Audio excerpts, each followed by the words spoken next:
And we're live. This episode of the podcast is brought to you by the Bitcoin 2021 conference. I'm super pumped about this event, not just because I've been cooped up in my house for the last year without the ability to travel anywhere or do anything, but there's an incredible lineup of speakers that are going to be speaking at this event. And more importantly, or I'm more excited about the opportunity to meet and hang out with all the amazing plebs that I've met over the past couple of years. I think it's going to be a super fun time, probably a little bit messy, but it's going down June 4th and 5th in Miami, Florida, aka the land of freedom. And if you'd like to check it out or possibly pick up some tickets, go to b.tc/conference. Use the promo code VALIS for 15% off. Mayor Scott Conger, how you doing? I'm doing well. How are you doing, John? I'm doing very well, man. I'm excited to speak to you today. For those people that are listening that maybe are not too familiar with you yet, perhaps you could give us a brief introduction into who you are, what you do, and then we'll get it rolling. Yeah. So, name's Scott Conger. I've get the pleasure of serving as the mayor of the city of Jackson, Tennessee. I've been in that role since July of 2019. So, took the role, had about 7 months of some sense of normalcy, and then got to deal with the pandemic. Lifelong Jacksonian, Jackson, Tennessee, it's right between Memphis and Nashville, about 2 hours west of Memphis, about an hour east of Nashville on Interstate 40. And we are a population 68,000, but serve a greater population of about 400,000. And so any given day, we're at 120, 130,000 folks in our city. We're known as the hub city because we're surrounded by rural areas. And so we're entertainment, healthcare, economical hub for the West Tennessee region. So you popped up recently on Twitter, and it's been kind of a growing phenomenon where, people that are hanging around on Bitcoin Twitter and talking about economics and Bitcoin and all the mixing it up as we do, politicians are beginning to pop up with lasers in their eyes. And this gives people pause for thought, of course. And we've had Cynthia Lummis in Wyoming. We've had Mayor Suarez in Miami and a couple others. And I'd just love to know why you put lasers in your eyes. What's the story there? Oh, man, it's interesting. Is for most of us over this last year, we've been in front of a screen more, and been at home and not doing the things we normally do.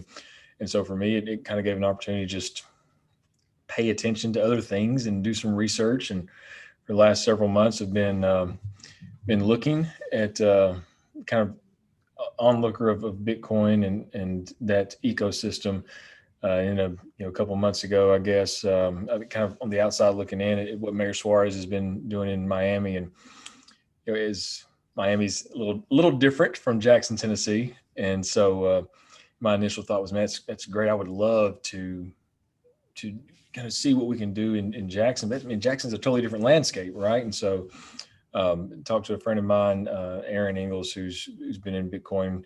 Started, I guess, down that rabbit hole in 2015, and just started having conversations, started reading articles, and going through the noise. And Aaron tweeted at me one day, and if you don't know me, I've very sarcastic. And so I kind of sarcastically tweeted back to him, he said something about Bitcoin. I said something about another currency, and I started getting piled on. It was funny, but what it did was it allowed Mayor Suarez and I to kind of to open up a dialogue. And so some Twitter messages, sharing phone numbers and seeing what he's doing, and then really looking at it and having more conversations. And it doesn't have to be just in Miami or at the level of a state or federal government. That cities our size, Jackson can be a part of that as well.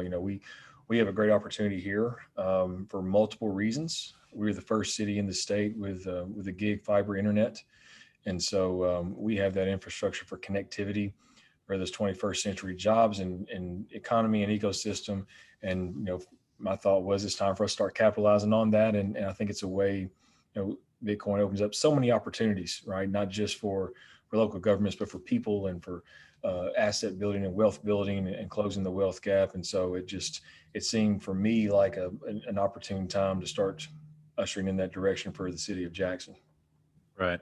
So was it was it Mayor Suarez's laser eyes that caught your attention, or did you have a dialogue just with him already based on how he was fostering, the technology industry and pro-business and business-friendly sort of environment in Miami?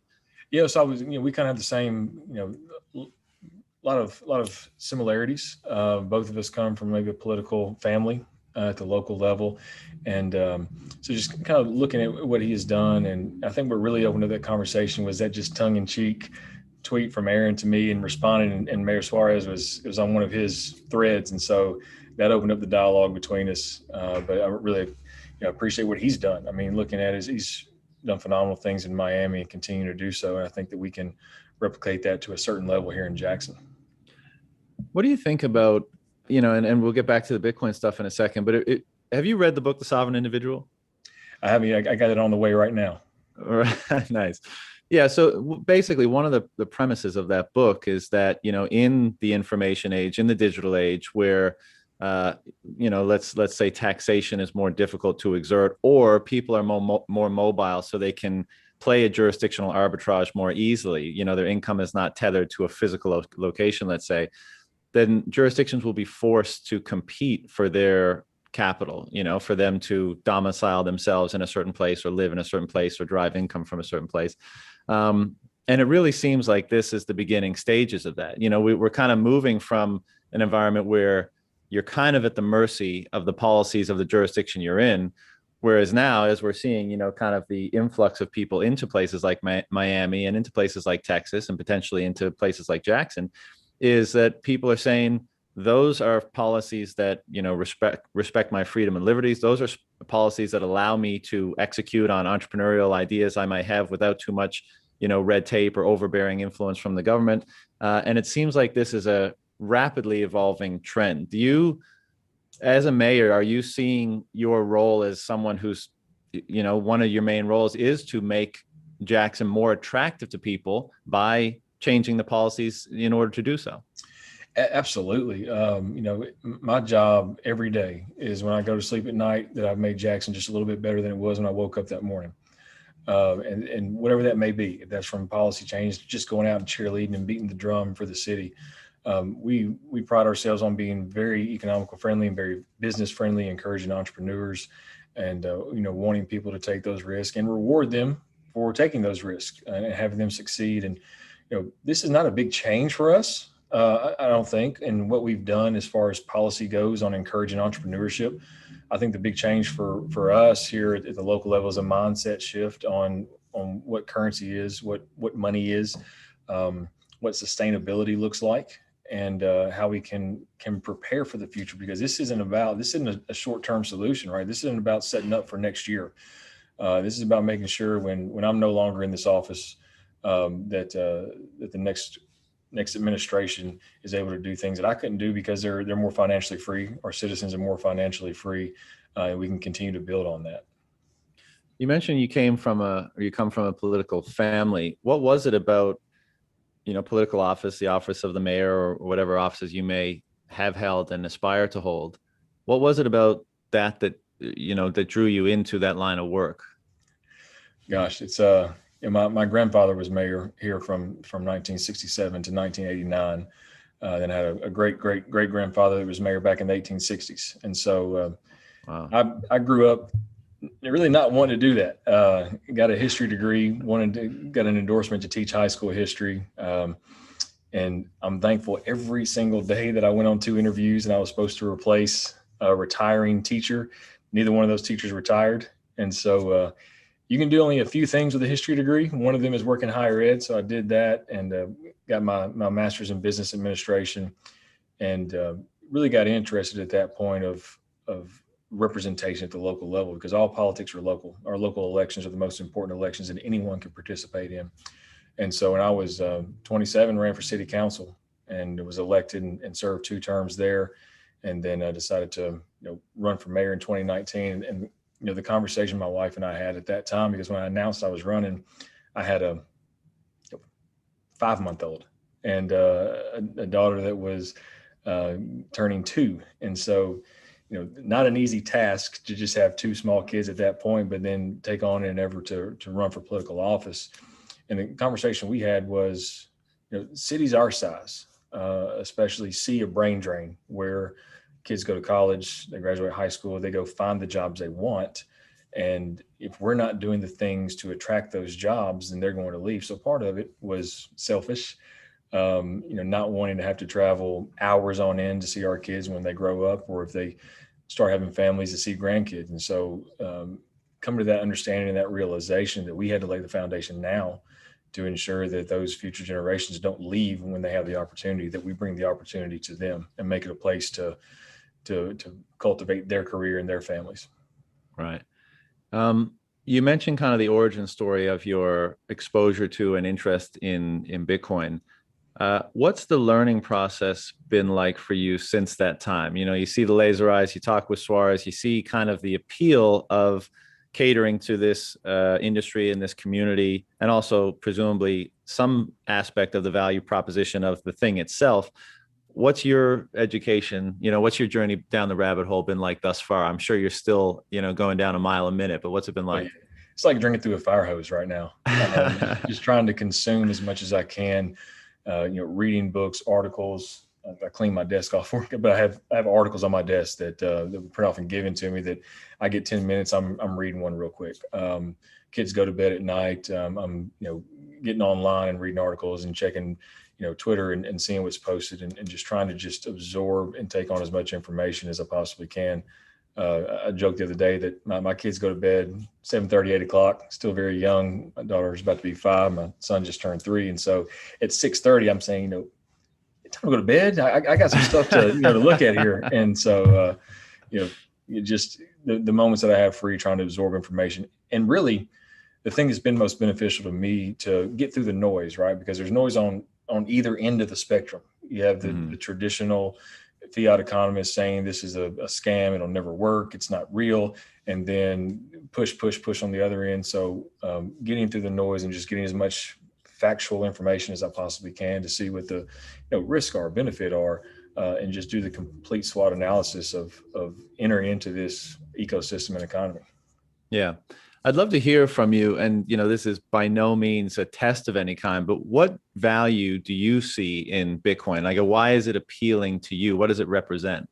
Absolute asset appreciation. And so what really opened my eyes is having that conversation with Aaron. And we were talking. And the interesting thing about Aaron is he got into Bitcoin in 2015, trying to disprove Bitcoin. And 4 months later is then going to Bitcoin ATMs and purchasing Bitcoin. So very interesting, but he's in the fence business. And so he builds wooden fences and privacy fences. And so pandemic has increased the price of lumber, 200%. And the conversation that we had was, if I'm looking at the dollar value of wood, it's increased. But if I'm looking at it through the lens of sats, it's actually today cheaper for me than it was this time a year ago.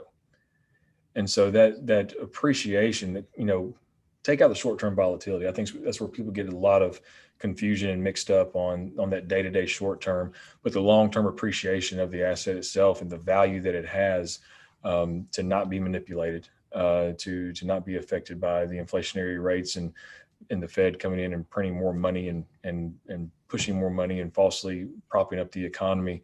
It's a true economical ecosystem that can, I think, level the playing field in a lot of ways. And I mean, there's no barrier to entry. I mean, really, if you think about it, 86% of Americans have a smartphone. That's all you need. And you can utilize dollar cost averaging to build your wealth. And we can not only financially empower people, we can break the reliance for us at the local level on bonding out for capital projects. Right now we're in a position with our finances, we have to put the or in a sentence. Do we want to buy a fire truck, or do we want to pave this road? And so my goal is that we get to a point, whether that's while I'm still here or the person or 2 people or 3 people after me, that they can say, let's take the or out of it. Let's just, we're going to buy this fire truck and we're going to pave these streets because we're able to do so. And we've done that without putting an additional burden on our taxpayers. Yeah, I think that's one of the insights that dawns on people once they've been around for a while and realizing that what Bitcoin is about is effectively making your life cheaper, whether you're an individual, you're an organization, you're a company, you're a political body or entity. And I think, those entities that are going to win in the next number of years are ones that realize that sooner, that put it on the corporate balance sheet, that put it on the treasury, use it as a treasury reserve asset, and allow the benefits to accrue to them. And I think that will be part of this snowball effect of other jurisdictions saying, hey, why did they get to buy 2 fire trucks, right, instead of just 1? Or why did they get to pave all those roads? And I think the cat will get out of the bag, and things could get fairly, exciting fairly quick. Competition is great. I love it. I thrive in it. It excites me, and I think that it's what it does. It creates a different level of competition for people, for organizations, for governments, and it's exciting to do that because it's, like I said, there's no false inflation. There's no prop up. you're not able to just go print more of it and devalue it. It's going to be what it is. Let me ask you this, a strong thread running through Bitcoin as an entity and the Bitcoin community is this kind of anti-political solution to, our social, cultural, economic problems. And, I think anyone who understands at all how the systems work, the power to issue and control currency is pretty much the center of power for any state. It funds a lot of the things that they want to do. It siphons off the productive wealth of the population in perpetuity. Some governments take extreme advantage of that and abuse that power, and it leads to a more rapid degradation of the system. And others are a little bit more, let's say, responsible with it. But, this is definitely an affront to that, and you could characterize Bitcoin. And I know there's this debate between asset versus currency. But the fact is that Bitcoin is basically a digital global cash economy. And so it's capable of being outside the purview of the state. Someone who is part of the political apparatus, and I don't mean that in, like necessarily a negative way, although I'd have my critiques, but you're someone who's in that domain. How do you square the philosophical divide between those two things? You're asking the wrong person. I'm probably the worst politician ever. I think that goes back to how we utilize and where we are in the world. I mean, technology, let's go back 14 months. The connectivity that we thought we had was great, but you look at the necessity of us to connect virtually, to have conversations across the country. Prior to, the pandemic, if you want to meet with someone across the country, maybe you're doing a phone call, trying to go fly out, meet them. Now we have that connectivity. It's changed the retail world. It's changed how we do business. Everything is becoming more decentralized. And I think that's where it is. Go back to my campaign. I shouldn't be sitting here, right? I ran as a 35-year-old person who only held a city council seat. I was outraised 5-1, outspent 5-1. And, but utilizing technology, utilizing social media, decentralizing our message, but also being able to strategically cater our message to people, utilizing a CPM of 8 cents per impression, as opposed to going to the traditional markets of newspaper and television and meeting people where they are. I think that's just a natural transition and progression from getting to that Bitcoin mentality as well. So let me maybe frame that question a bit differently. Like we talked about competition, and you say you love competition. I think this scenario where, let's say, the grip of the state, the ability to track everything, is going to be drastically inhibited the more people adopt a Bitcoin standard. And so it is going to have to be about competition. If I'm going to come to Jackson, if I'm going to go to Miami and I'm going to live there and work there, then I'm going to do it increasingly based on what you offer me, right? How much are you going to tax me? What's the lifestyle like? What are the services like? What are all the amenities and that kind of stuff? And if I find another jurisdiction that's better and I'm not too nailed down, then I'm going to pick up sticks and go. So I think there's going to be this tremendous competition between jurisdictions. And I think what it ultimately will be is a shrinking of the involvement and of the state apparatus in any jurisdiction, whatever the size, and more, I guess effectively more freedom. But one of the things that's the political imperative is that oftentimes you have to speak to short-term issues of your constituents, right? People need those roads paved. They want another fire truck, whatever the issue might be. And getting them to think long-term, and even getting them to accept that doing less perhaps now is doing more in the future can be a difficult task, especially when you're doing that through something that's so new and novel, and in many cases misunderstood. And I'm referring to Bitcoin there. So when you, as a mayor, come out with laser eyes and your constituents see that you have laser eyes and you're talking about Bitcoin, what is their response to what appears to be your priorities at this point? And I think we've done a good job. We're in a very, probably again, wrong person to ask. We're in a very unique position.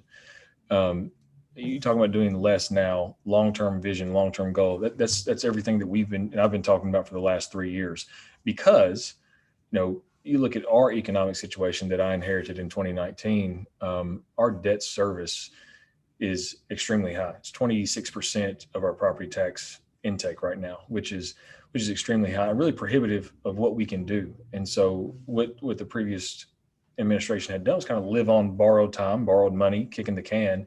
And, we've been, the three tenets that I've ran on my campaign that we operate government is transparency, efficiency, and inclusivity. How do we bring people to the table? How do we do everything in a transparent manner and drive efficiency? And so we've communicated from the start. Hey, I know you got some wants, and there's needs, but this is where we are. And we got a plan for the long term.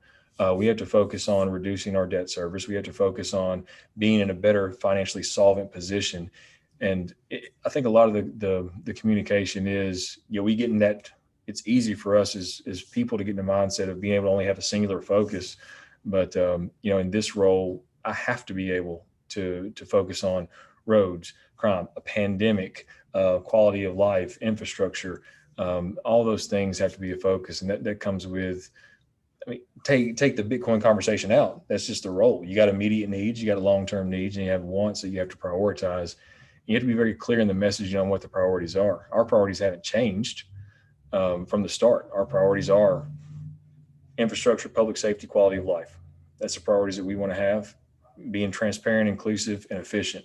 But also the conversation and communication on how we can get there, how we can drive efficiency, how we can drive inclusivity, how can we be more transparent in what we're doing, and also improve on the three areas of infrastructure, public safety, and quality of life. And just in talking about the ways that we can do that and opening up those conversations and just the education piece of it. I feel like part of the maybe challenge or paradox here with this kind of changing political dynamic that we're seeing, brought on by many different trends, but Bitcoin being one of them, is that, people are used to getting problems solved by the political apparatus and by an increasingly bigger government. And I think the paradox is that the governments and the individuals around the world, the politicians around the world that are taking the exact opposite approach, that are saying the best way to foster, a good lifestyle and a prosperous and robust and peaceful, city or state is for us to fade into the background and just provide the essentials for people's own ingenuity and people's own ambitions and motivation to flourish. And in the short term, that might be an unpopular message, because it's basically saying you've come to think the government solves everything. We're going to actually step back. But in the longer term, and I think this is borne out in all the examples where this has happened, it ends up being a very positive policy for, quality of life, flourishing, all that kind of stuff. Oh, absolutely. And like I said, you take the Bitcoin conversation out. We've been doing that as well. We have several instances where in the past, there's been a reliance on municipal government to fix infrastructure issues on private property. Well, someone calls and says, I have this problem, whether it be a stormwater drain or something like that.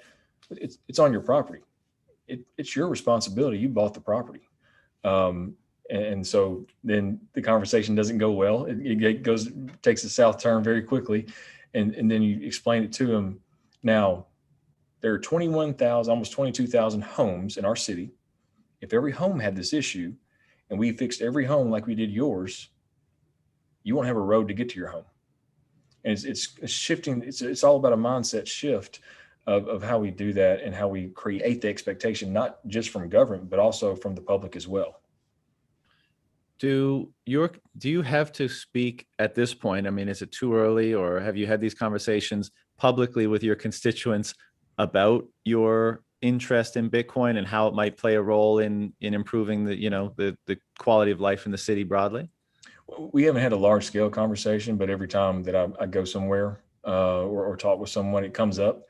And so, like I said, we just had a prayer breakfast this morning, had 500 people there, and I probably had the conversation 3 or 4 times this morning with different people. And so I think that's where just the education at the one-on-one level, and then we're forming a task force to kind of look at a larger education piece, policy. One of the things that we're looking at first is much like a deferred compensation plan for an IRA with our employees, but allowing our employees to convert some of their paycheck to Bitcoin if they want to. So as we see that and kind of introduce it in ways that are more comfortable to accept and not the radical change, then I think that we can do that, because sustainable change doesn't happen overnight. It has to be slow. You have to get people more comfortable with it, and then you can introduce it in different ways and make people more comfortable. What's the character of these conversations? You mentioned this morning people coming up to you, and you had it a few times. What are they asking you about it? Where are they? What's their opinion? Well, it's interesting. As people, the one-on-one in-person conversations are very positive. They're just, I want to know about it. Tell me about it. What is it? Now you switch over to social media, and Right. where I'm behind the screen, those conversations go a little different. You're an idiot, you're crazy, you're stupid, you don't understand what you're doing. And so it depends on what arena you have those conversations in. Right. Does that kind of stuff bother you? The social Yeah, media? No. Has this always been the case? Not just with Bitcoin? Yeah, I think it's part of the benefit of coming from a family of being in politics, that that you're not going to make everyone happy. If you want to make everyone happy, go sell ice cream. That's just part of it, no matter what you do. Because if you do something, even at a local level, if we build a new park in one part of town, then the other parts of town are going to say, wait a second, you jerk, you didn't build a park in my part of town. So it's just, you got to get through that noise as well.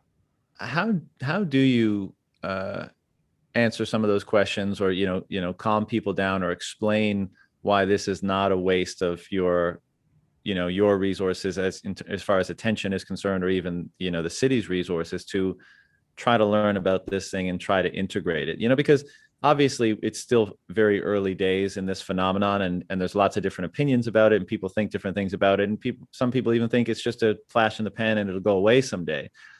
How do you reassure people that this is legit, and that there's actually quite a big upside to being early and understanding this thing and integrating it? I think a lot of it is picking your battles, understanding your audience. If someone has a legitimate concern and they're asking questions and they're trying to understand, and they're not, if someone comes at, from a point of immediate attack, then they're not trying to understand, and nothing that I can say, nothing that I can point to. I think that's maybe that the pandemic helped in this realm too, of the understanding of nothing that I'm going to say, and anything that we did for pandemic response, there are going to be people that believe a certain way. You're not going to change their mind. The only reason that they engage you at all is to argue and be combative. And you can provide all the information you can. And, time will be the teacher for those people. Mm. Do you talk to other mayors at this point? Mayor Suarez kind of lit the fire and helped you understand this thing a bit more and adopt an approach. Are other mayors seeing your laser eyes and hitting you up, or are there conversations between you guys and gals? What's the status there? I think it's been more localized, in rural West Tennessee and area. I think they're kind of going, let me step back and see what they're doing. And I don't want to get any poo slung on me, but Knox County Mayor across the state, Mayor Jacobs, he and I talked a couple of weeks ago, and they're looking kind of start the same thing of a deferred compensation conversion for Bitcoin for their employees. And so he's looking at it. We have some challenges and some obstacles in our state. We have to look at, I talked with our comptroller's office last week, and we have to look at changing legislation next year for municipalities, local governments to be able to hold Bitcoin as a treasury asset in the balance sheet. So we kind of started the conversation of, well, if we spend a few $1,000s and get some mining rigs and just start that way, But we got to get some legislation changed, and so that'll be a year-long conversation to try to bring people to the table to get that worked out. What is the legislation that prohibits you from owning an asset of any kind? Well, it specifically lays out the assets that we can have investments in, and Bitcoin is not one of them. So it's like you can invest in bonds and yeah, it's a very specific bonds, different things, cash, and so yeah, very very conservative approach to investments. So my approach is, I think and that's a state mandate. It's a state statute, yeah. And so I think my approach is for us at our level is less apprehension. Maybe if we spend, X number of dollars on mining equipment, because we already are a huge consumer of energy, and we have opportunities for clean energy. We're, TVA backed. We have hydro, nuclear, and we have a great local energy authority. But how we can regulate and stabilize the energy load, one way with us doing that, but have kind of a fixed cost for us, knowing what our energy consumption is going to be, knowing what the rigs cost. And then if we're mining, then we can see that come onto our balance sheet. And then we can have proof of concept that, hey, we mined it. This is what it cost us in dollars. This is what we mined this year. And this is the value of it. And so as that continues to appreciate and we continue to do that, then I think then that can go to different investment strategies as well.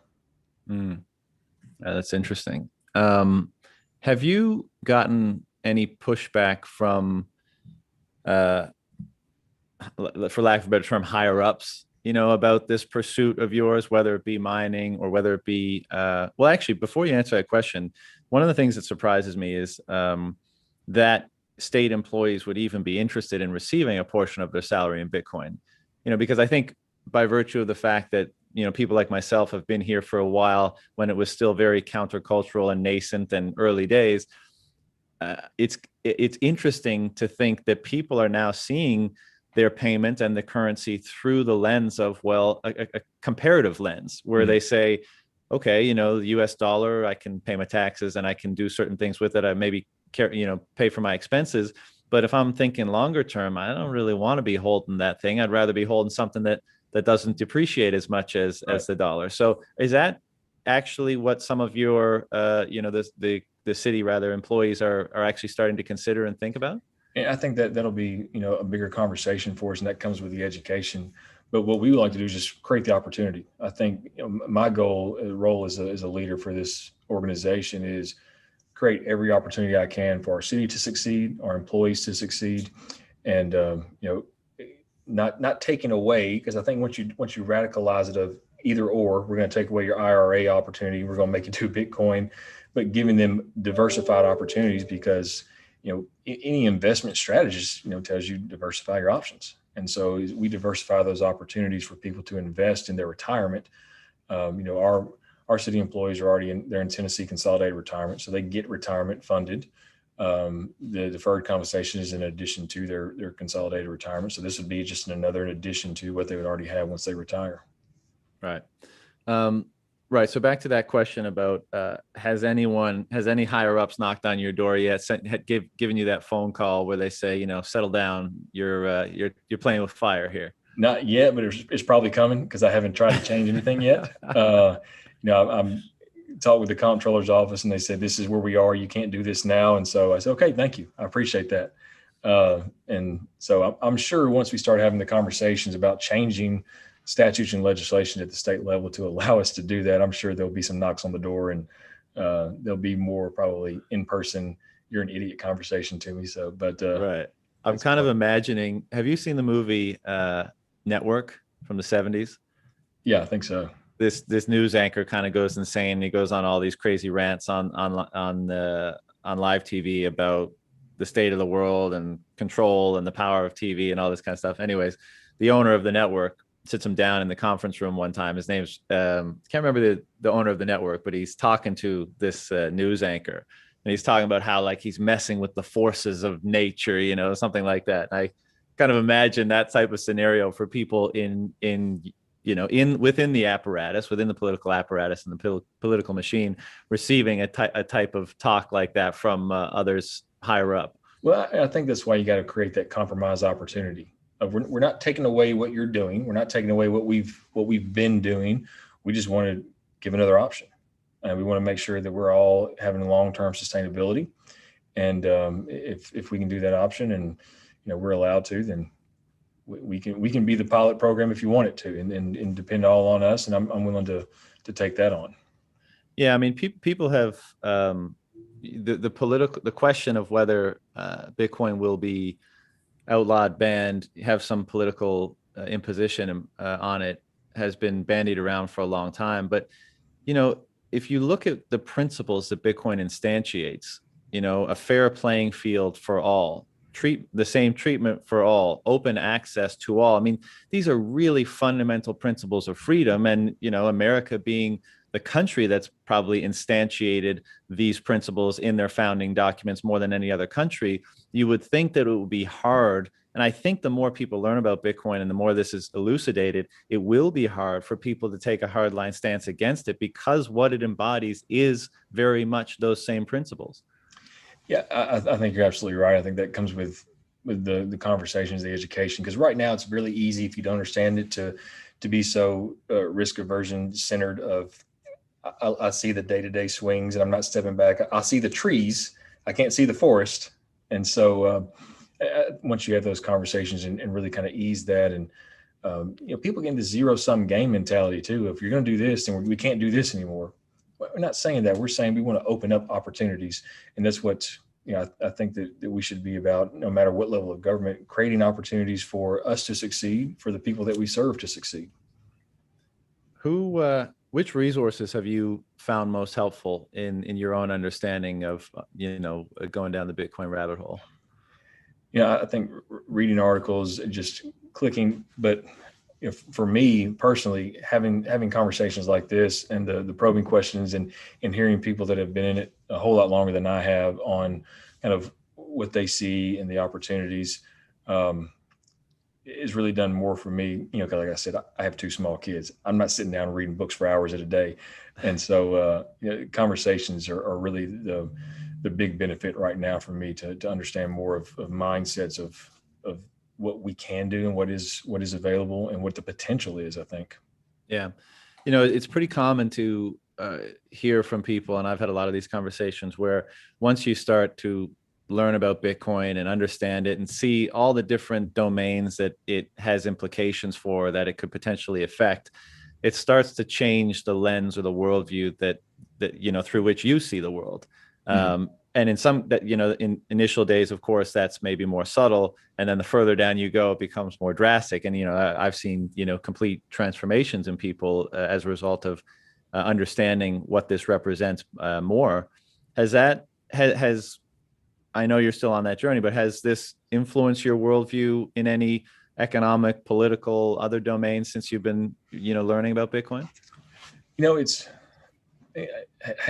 hard. I hate to compare it, but it's almost like living through in this role, living through the pandemic, of seeing that, we're talking to companies now of, hey, if you want to locate here, half their workforce is going to be here, half their workforce is going to be decentralized. So just understanding that no matter geographic location doesn't mean that there's no connectivity, whether we like it or not, whether we want to fight it or not, we're all connected globally. And I think that's what we have to understand. And, it's just the geography doesn't matter anymore. And it's not as important as it used to be. I don't think we fully appreciate yet how much of a profound impact and change, what's happened over the past year is going to have on that very dynamic that you just referenced. Because on the one hand, there's a lot of people that are decrying the impositions on freedom and liberty over the past year, and I'm certainly one of them. And that's creating kind of a desire for places that, respect, let's say, freedom and liberty more. And it's simultaneous with a massive shift to digital decentralized working, right? I heard you mention on another podcast that you didn't have Zoom on your computer a year ago. And now, of course, I'm sure many of your conversations and your meetings happen on that platform. And that's the case for a massive portion of the economy. And so this has been a gigantic shift to people being able to remote or mobile work. And I wonder, we touched on this a little bit earlier, but what is going to be the effect when people can so easily move from place to place? I mean, what is it that's going to cause people to stay in a jurisdiction? Infrastructure, public safety, and quality of life. They got to want to live there. And you talk about that shift. It required us to make significant investments in technology upgrades. Up until last year, we did not have at the city government level remote in software, and so if someone wanted to work from home, they could access their email. That's it. And so we had to do that to allow people to work from home if they wanted to, or if they had to quarantine, or if they were sick. And so it requires everyone. It required everyone, and you learn along the way. At the city level here in Jackson, we use GoToMeetings for when we were doing public meetings online, because early on in the pandemic, another city in the state had Zoom. That was before Zoom put in all the fantastic security measures they have now, and it was very new for everyone. And they had a council meeting. It was live streamed, and someone hacked it during the live stream. So we went with GoTo at that point, and I have both those on my computer now, and utilize both of them on a daily basis. And prior to March of last year, didn't use either one of them. So has your, yeah, I mean, you say quality of life and safety and things like that. And of course, there's a generational component to this, right? I mean, a certain people that are retired or retiring soon, or that are in jobs that are not able to remote work, though, that will kind of slow the pace of this change. But it's really interesting to consider over the next 5 to 10 years what kind of impact that'll have. Do you give much consideration to the broader political? I know you're focused on your small area of being a mayor of a city, but the grander political dynamic, both in the U.S. and in the world at large today, gets a lot of attention, because I think we're seeing, there's a lot of issues and probably no single cause, but I think a lot of us in the Bitcoin space would point to the money, the degradation and the destruction and the abuse of the money that's fostering all these perverse incentives and this malinvestment and this capital destruction and the attendant social problems that emerge as a result of that. Do you give much consideration to, where things are, where they're going, that kind of stuff? Yes and no. I get frustrated when I start thinking about it because I think at a national level, the political parties have sorely identified themselves as what they're against rather than what they're for on creating divisiveness rather than creating solutions. And here at our local level, we are nonpartisan racists, which is, I don't care who you voted for in the last presidential election. You live in Jackson, I'm serving you. You call me for an issue, we're going to try to figure it out. It has to be solutions oriented, and I think that's why, as far as a Bitcoin adoption, it'll be from the local level up, because I just don't think that mechanism of finding solutions is at the federal level now. They're just, even at the state level, it's lines are drawn in the sand, and we're so identified on what you did to me and what I'm going to do to you and how we get back and who voted for what. And I don't have time. I got too much going on here to care about any of that. We're trying to find solutions to make people's lives better and foster that environment where people can be successful. Yeah, I love that attitude. But do you have any speculations on why that state of affairs has emerged, on the national and state level? I think why has it come to that? I think it's easier to get your base riled up, to get voter turnout.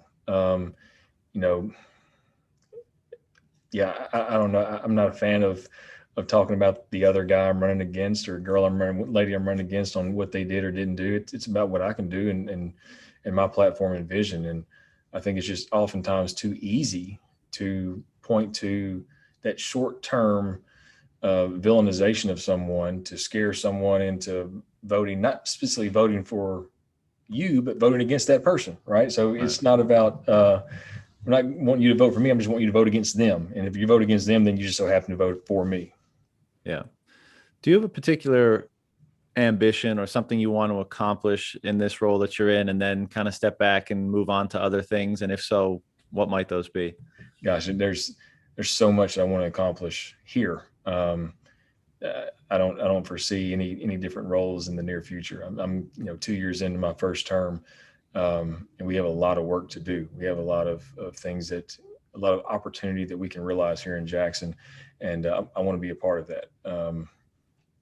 My family's been here since 1832, and so Wow. we've been a part of making that change. And my grandfather first took office in '67. Jackson was much smaller. It was more rural than what it was, and he saw the vision of changing the mayor's office from a part-time position to, he had two businesses, sold them when he got elected, to a full-time position, and started bringing the kind of that industrial change to Jackson, bringing manufacturing and industry into the city, because he saw that opportunity as a hub. And I think, it's amazing how things change, but things still stay the same. Um, a lot of the same things that he talked about, I talked about. My grandmother has scrapbooks for all his years in office, and she sent me one in the mail of a kind of first year glance at what he talked about. And the conversation was this really kind of eerie because I'd never seen that article, and it was a lot of the same things that I've talked about. But I think it's different. We have that technology revolution and the digital revolution that we can usher in to Jackson specifically. And we have to start laying that foundation to do that. Can you share some of the things that he was saying in that article? It'd be interesting to know. Well, it's just about creating opportunity, new age, being transparent, being efficient and accountable for how we spend dollars, looking at the lens of how you run it like a business instead of just, we'll just go find more money. No, we have to look at how we spend our dollars, prioritize how we spend our money. It's the same thing that I've been talking, and we kind of have a phrase around here: a penny saved is a street paved right now. And so we analyze everything. We've been fortunate, first 2 years in office, just from instilling that into our department heads. We came in revenues over expenditures my first year, $2.7 million. We're on track right now in a pandemic because of several factors, but the fact that we've instilled that in our department. So we're going to come in revenues over expenses, $8 million during a pandemic, because we've just prioritized and looked at how we spend what we need. And let's just take the wants out. We're going to look at needs first. We're going to prioritize it, and we're not going to grow government. We've actually reduced the size of government this last year. That's awesome, man. I think there's been a lot of well-intentioned people in the political, machine over the last, several centuries, all over the world. But the problem is that the mechanism by which it operates becomes corrupted, or people become corrupted by the power that it instills in them. And it's going to be really interesting to see to what degree non-sovereign money imposes a restriction on the size and the influence of the state, and then simultaneous to that, how the digital economy and this, ability to move around that we've been discussing imposes further restriction and forces them to compete. And it's really great to hear from someone like yourself that that's your mindset, bringing value to the people, your constituents, and realizing that, there's very big change afoot that's going to probably dramatically reshape the landscape of governance generally, and trying to participate in the evolution of that. I think it's cool. Well, I think too, you get to government at all levels. And I always go back to Senator Bob Corker, retired senator from Tennessee. I was at a fundraiser for his several years back, and he is a former mayor of Chattanooga, Tennessee. And somebody asked him, what's his biggest issue in Washington? And without hesitation, he said, single interest groups, organizations, people. He said, my job is as a mayor. When I was mayor, my job as a senator is to look at the picture in the totality of how it affects everybody. And those single issue individuals, groups, organizations just beat the issue, not really worrying about how it affects anything else. And so, and the comment that he made was, he was a very successful businessman, real estate developer, wealthy. He didn't say that. He talked about building his business. And then he said, the thing is that those lobbyists and those single interest individuals and groups, they can't offer me anything that I need. I've built a very successful business. I don't need anything they have to offer. He said, but some people do, and that's where they get into trouble, and they follow those single interests. and it's where the issues happen, and we have to look back and not having a singular focus on what's benefit of, for me, 68,000 people. Yeah, that's well said. Man, I think I appreciate the time today, and I also appreciate the courage that it takes to align yourself with something so new and so broadly misunderstood. I do think you'll be rewarded from that, both from your constituents eventually, but also financially from establishing that alignment. But I look around the places where I live, the mayors, the premiers, the governors, the senators, all that kind of stuff.